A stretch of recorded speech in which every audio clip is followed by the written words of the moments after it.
हुआ श्लोक है। वो कहते ये लकड़ी की कंठी, तुलसी की कंठी को लकड़ी की कंठी बताते हैं।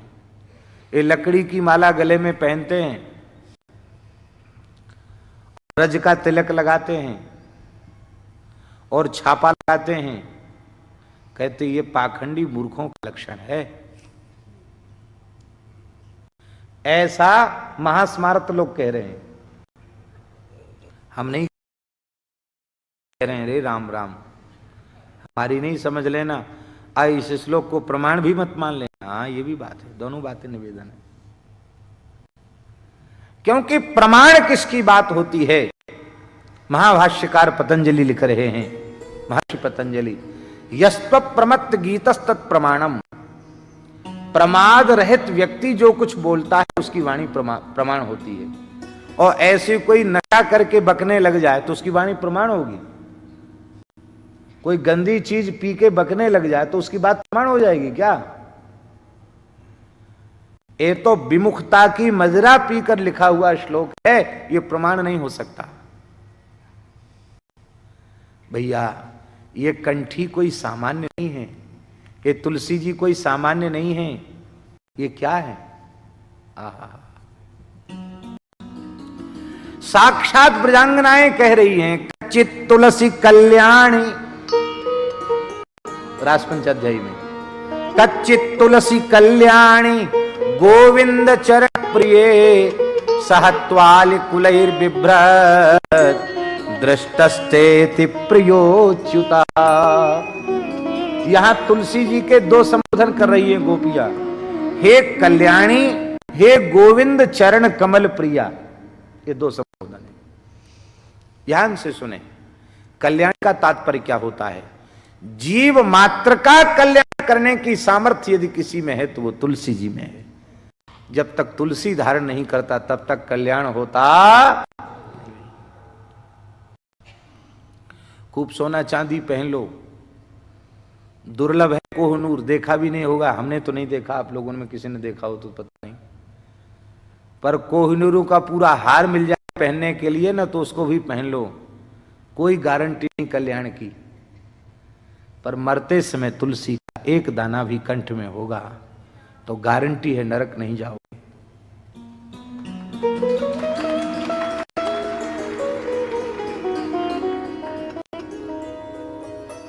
एक दाना भी तुलसी का कंठ में जिसके है वो नरक नहीं जाएगा। कितनी महिमा है तुलसी की! ये कल्याणी है, जीव का कल्याण करने वाली है। स्कंद पुराण में, यत्कंठे तुलसी नास्ति ते नरा मूढ़ मानसा शुनो विष्टा समम चान्नम जलम च मदिरा समम। जिसके कंठ में तुलसी नहीं है वे मूढ़ मनुष्य हैं। उनके द्वारा छुआ हुआ जल मध्य के तुल्य है, उनके द्वारा छुआ हुआ अन्न श्वान विष्टा के तुल्य है। अब तो हम लोगों के नियम कुछ शिथिल पड़ गए। नहीं महाराज, पुराने संत, हमारे पूज्य श्री खाकशौक वाले महाराज जी, जिसके गले में तुलसी नहीं होती उसके हाथ का छुआ, उसके हाथ के छुए पानी से स्नान भी नहीं करते थे। हम उनके साथ रहे।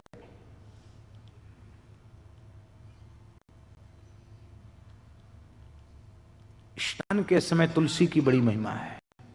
स्नान काले तु यस्यांगे, व्यास जी कह रहे हैं पद्म पुराण में, स्नान काले तु यस्यांगे दृश्यते तुलसी शुभा सर्वतीर्थेषु स्नातम भवति तेन न संशयः।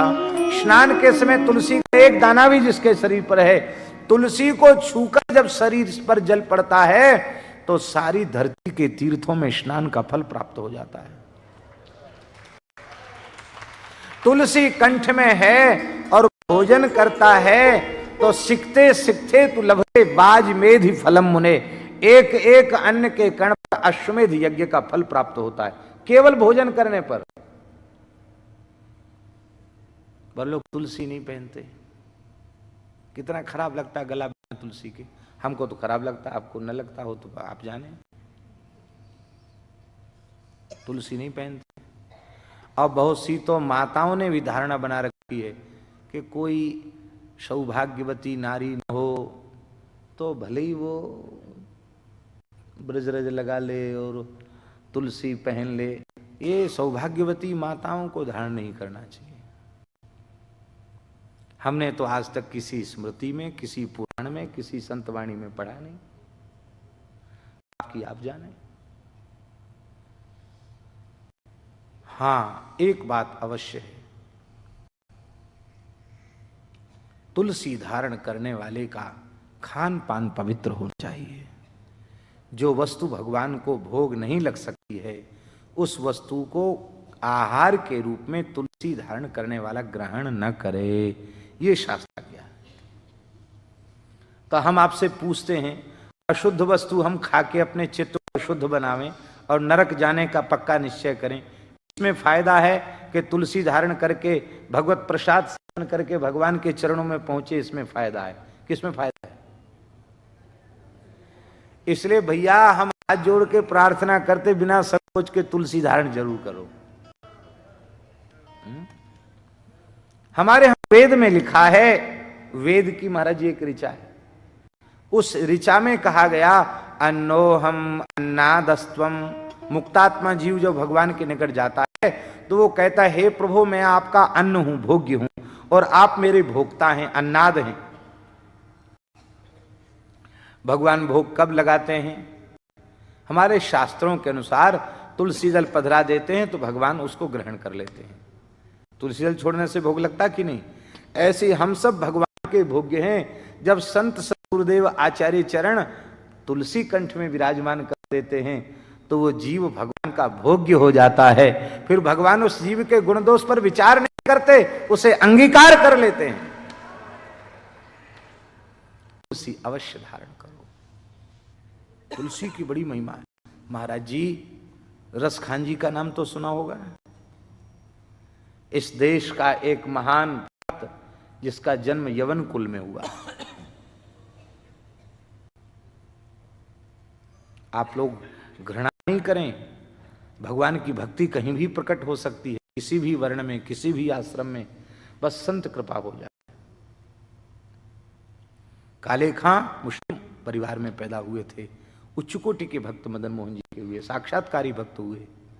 रसखान जी साक्षात्कारी भक्त हुए। रसखान जी कहते हैं, मैंने ब्रह्म को वेद में, पुराणों में, सब जगह ढूंढा, नहीं मिला। कहां मिला? बोले, देखो दुर्यो वह कुंज कुटीर में, बैठो पलोटत राधिका पायन। हमने सेवा कुंज में, निधिवन राज में पर ब्रह्म को चरण चापते हुए देखा। वो रसखान महाराज जी, रसखान जी एक तुलसी का दाना नहीं पहनते थे, कितनी तुलसी पहनते थे, उनके चरित्र में आता है। रसखान जी एक बोझा तुलसी पहनते थे, एक पूरा भार, सैकड़ों तुलसी की मालाएं, छोटे बड़े कंठा खूब धारण करते थे तुलसी के। तो एक बार खूब पूरा बोझा रहता था तुलसी का। एक बार वृंदावन आए तो वृंदावन के रसिक संतों ने रसखान जी से पूछा, हम लोग तो वैष्णव हैं, साधु हैं, कोई जुगल कंठी धारण करता है, कोई एक तुलसी का दाना ही पहन लेता है, कोई 4-5 की कंठी धारण करता है, कोई कंठा धारण करता है, आप इतनी तुलसी क्यों पहनते हैं? रसखान जी ने उत्तर दिया, बोले महाराज, ये सामान्य काष्ठ नहीं है, ये ब्रह्म काष्ठ है, ये परब्रह्म का स्वरूप है। साधारण लकड़ी भी उसका आश्रय लेकर लोग बड़े से बड़े समुद्र को पार कर जाते हैं। साधारण लकड़ी का आश्रय लेकर के समुद्र को पार कर जाते हैं। लकड़ी का सहारा लेने वाले को लकड़ी डूबने नहीं देती है। और ये सामान्य लकड़ी तो है नहीं, ये तो साक्षात ब्रह्म स्वरूपा ही है। तो इसमें ऐसी सामर्थ्य है कि जो जीव तुलसी का आश्रय ले लेता है उसे भव सागर में डूबने नहीं देती है, पार उतार देती है। आप लोग तो पवित्र सनातन धर्म के को मानने वाले परिवारों में पैदा हुए, आप लोगों से तो पाप बना ही नहीं, और फिर आप सब साधु हो गए, वृंदावन वास कर रहे, 1 लर 2 लर की कंठी से भी पार उतर जाएंगे।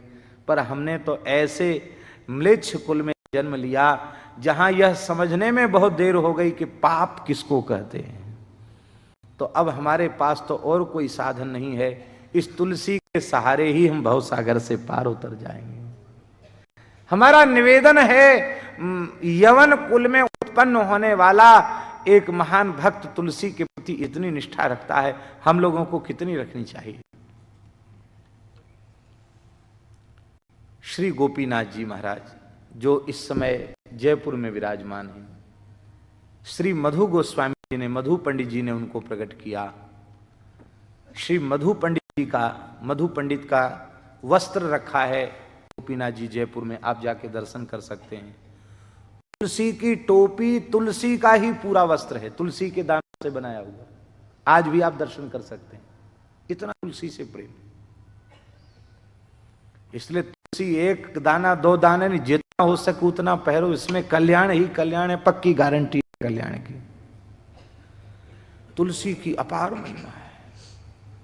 और तिलक, ये तिलक कोई सामान्य नहीं है। हाँ, जम डर प्यो जब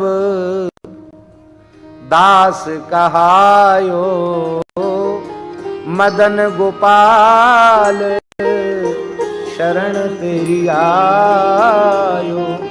ये सामान्य नहीं, पुराणों में लिखा है, ऊर्ध्व पुंड्रधरो मर्त्यो म्रियते यत्र कुत्रचित् स्वपाकोपि विमानस्थो मम लोके महीयते। ऊर्ध्व पुंड्र धारण करने वाला मनुष्य चाहे जिस जाति में पैदा हुआ हो, जहां कहीं उसका शरीर शांत हो जाए, यदि मृत्यु के समय उसके मस्तक पर व्यास जी ऊर्ध्व पुंड्र है, तो स्वपा कहा अपि, चांडाल भी हो तो भी विमान में बैठकर मेरे नित्य धाम को प्राप्त करेगा। ऊर्ध्वम नयत यत पुंड्र प्राणिनम पापकारिणम तस्याख्या यूर्ध्व पुंड्रेति तस्मात् तद्धारे द्विजा। पापी से पापी मनुष्य को भगवान की सन्निधि में पहुंचाने के कारण इनका नाम ऊर्ध्व पुंड्र है। वैष्णवों के सभी चिन्ह ऊर्ध्व पुंड्र कहे जाते हैं। ये सामान्य नहीं है, ये सब भगवान का स्वरूप है, हैं? इससे पहचान होती, हम ठाकुर जी के हैं, सील मोहरा है ठाकुर जी की ये, और हम कहें तो साइन बोर्ड है, बोलो वृंदावन बिहारी। लिखा है कि ये शरीर सामान्य शरीर नहीं है, ये युगल सरकार का रसमहल है, ये मंदिर है, ये प्रमाणित करता है मस्तक पर तिलक।